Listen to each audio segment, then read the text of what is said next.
चलिए दोस्तों बात करते हैं इस एक और नई क्वेश्चन के बारे में। इस क्वेश्चन में एग्जामिनर ने कहा एक व्यक्ति 1 रुपए में 5 पेंसिल खरीदता है और उन्हें 1 रुपए में 3 पेंसिल के से बेच देता है। इस प्रकार लाभ प्रतिशत क्या होगा, ये एग्जामिनर ने पूछा है। तो सिंपल सी बात है, इसके दो तरीके। एक तरीका तो ये 1 रुपए में 5 पेंसिल के हिसाब से बेचता है, यानी कि 1/5। 1 रुपए में 5 पेंसिल खरीदता है, यानी कि ये तो मेरे पास में सीपी आ गया, एक पेंसिल का क्रय मूल्य आ गया। भाई 1 रुपए में 5 खरीदा था तो 1/5 करूंगा तो मेरे पास में एक पेंसिल की कीमत आ जाएगी।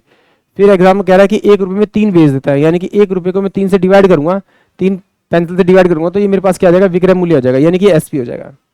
इन दोनों का मैं अंतर निकालूंगा, इनका डिफरेंस निकालूंगा। तो एलसीएम लेना पड़ेगा। एलसीएम कितना है मेरे पास 15, तो इसे 3 से मल्टीप्लाई करना पड़ेगा, 3 से मल्टीप्लाई, ये 3 आएगा।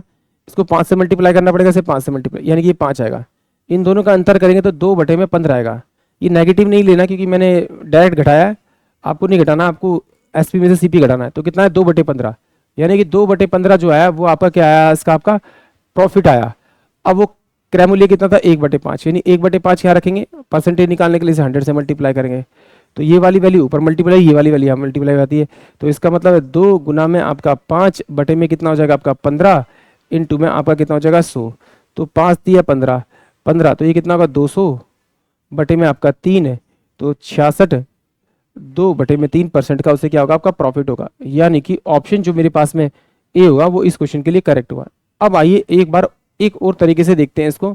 अगर इस तरह से नहीं करना तो जब भी इस टाइप का क्वेश्चन आए तो उनकी क्वांटिटी को इक्वल करते हैं। मतलब ये तो बेसिक तरीका था, ये तो मतलब इस तरह से होता ही होता है, बट इसको एक तरीके से और कर सकते हैं क्योंकि क्वेश्चन कभी कभी ना ये कॉम्प्लिकेटेड आता है।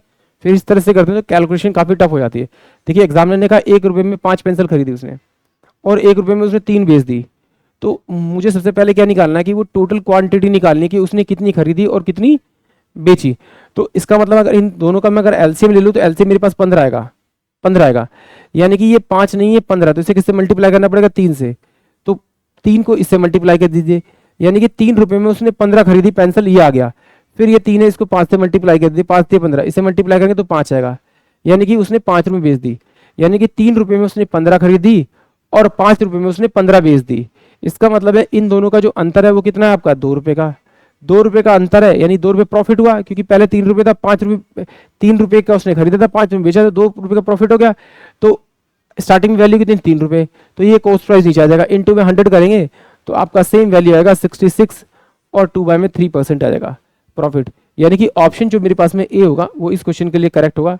आई होप आप सभी क्वेश्चन समझ में आया होगा।